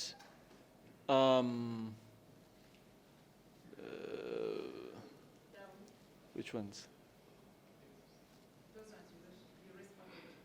I think these were responded to, or if not, by Dr. Mafijiri. Response rate, answered. Observing social distance, how is this captured? That's answered. That too is answered. What was the distinct role between household conversations? Dr. Mafiji, do you want to respond to this, if you haven't already? What is the distinct role between household conversations and in-depth interviews? What is the difference? Yes. Distinct role between household conversations and yes.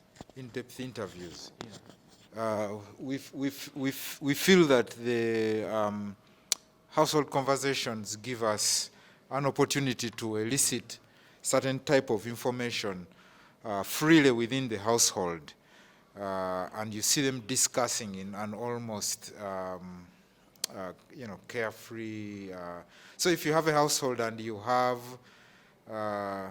some adult children, some, the household may have different categories of relatives together, and then you sit them down and you converse about a topic.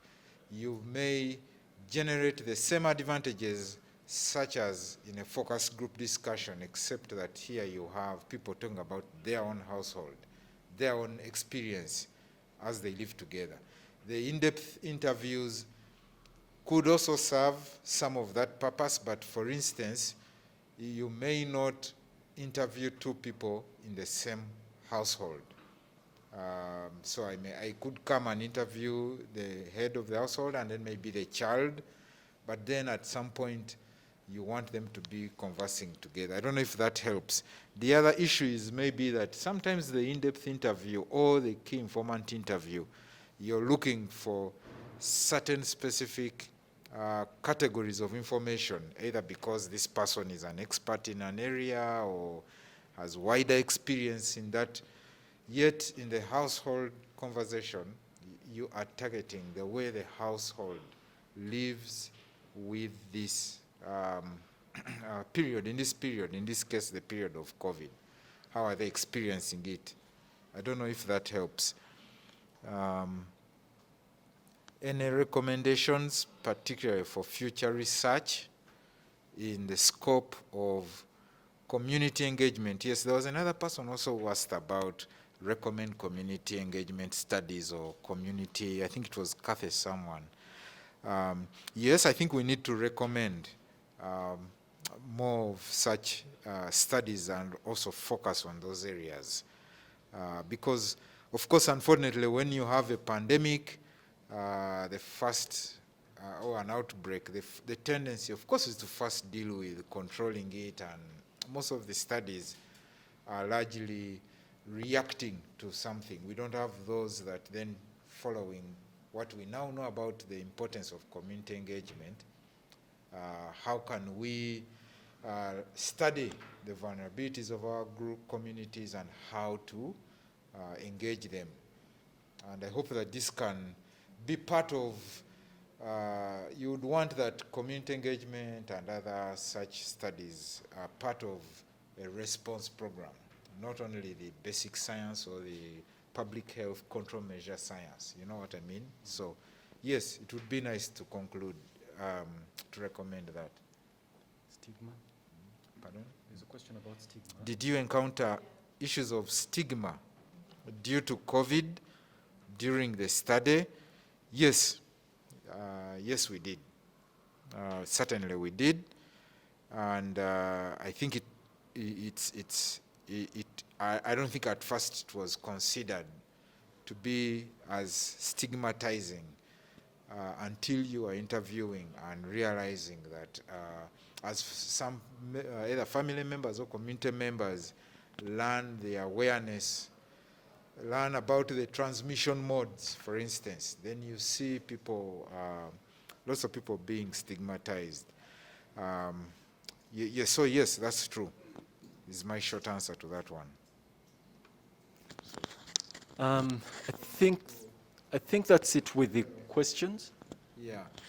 Dr. Nampeo asked about the categories of households or, heads, and yes. So, like I had said in the chat, in fact, we did deliberately also sample for that in our particular household interviews. We aimed to include a priori. We decided we'll include some female-headed, male-headed, number, sizes. We'll try to get sizes, people living alone, we even had elders. We also looked out for some vulnerable, known from our literature, known vulnerable categories. Child-headed households, households with disability, a member or members who are disabled, so that we sampled for those. It's off? Sorry. I hope but the audio is on, right? Yeah. So yes, we did sample for those, and we think that as we look for more nuances in the analysis, we are able to stratify, if you will, our findings by those categories. Thank you. Were there any recommendations to the National Steering Committee Task Force? Maybe not directly, but were there any recommendations that we gave to, or have we engaged the National Task Force? Yeah. We haven't given formal recommendations to the National Task Force, but that is one of our planned way forward. We will share these findings because we think they are extremely important with the National Task Force. However, let me add that I am involved, or I chair, the Uganda National Immunization Technical Advisory Group. And through there, I have opportunity to share some of the findings in our discussions. But I also am a member of the Vaccine Advisory Committee of the Ministry of Health.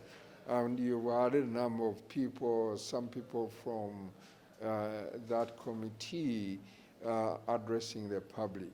In our discussions, some of these ideas come through there. And good enough, the Minister of Health, for example, is a member on the Vaccine Advisory Group. So what we have learned is not going to waste at all. It is filtering through into the right places. Moreover, in the National Vaccine Advisory Committee, the incident commander, for example, of the task force is a member, and he's always there and sharing information. And so one has an opportunity to get this kind of information direct. Yes, David, you want to say something, looks like.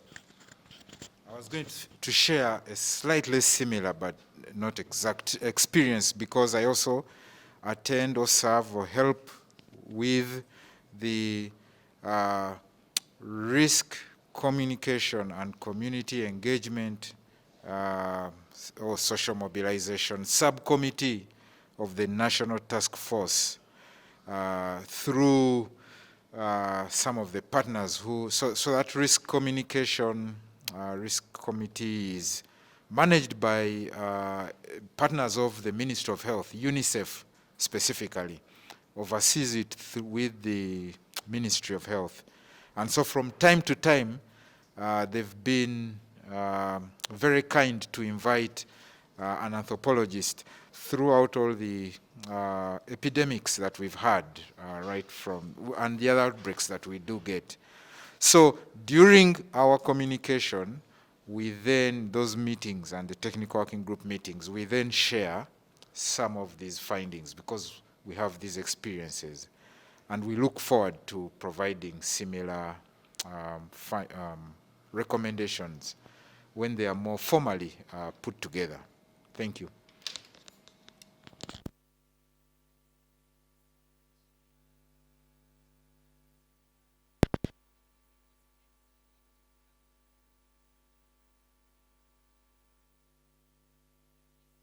A very engaging one. Thank you so much. And I'm sure that the researchers will put together sort of a knowledge brief for us to get out there to further engage our stakeholders. So once again, thank you so much for being a part of this. I want to let our PI know that there was a lot of engagement online. You had participants from Gulu University, Chambogo University, Mak-RIF University Joint AIDS Program, Clark International University.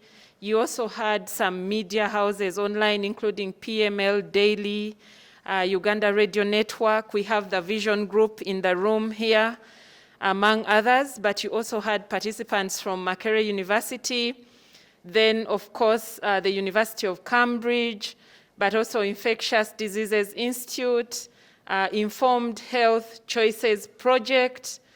Of course, you also had the Infectious Diseases Research Collaboration, Busitema University, MRC. You also had several participants from the Mak-RIF University Research and Innovations Fund, the Secretary.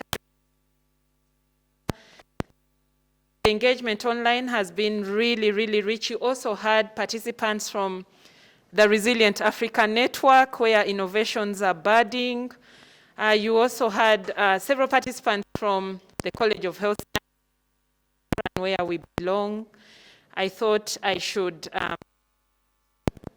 I see a lot of praises to the presenters online, and we want to thank everybody else who has been here and who has made this a very successful engagement. Once again, we want to thank the government of Uganda for funding research and innovation at Mak-RIF University, and this has spilled over to other universities, but also other stakeholders. Thank you so much. Thank you those in the physical space. Thank you our participants who are over 50 still online. This was very engaging. We hope that the media has the story right, and we hope that we will be able to read and see ourselves on television in the next few hours. Yeah, thank you once again. My name is Harriet Adong, Communications Officer for the Mak-RIF University Research and Innovations Fund. Very, very proud to be part of this team. Thank you. God bless you as we build for the future.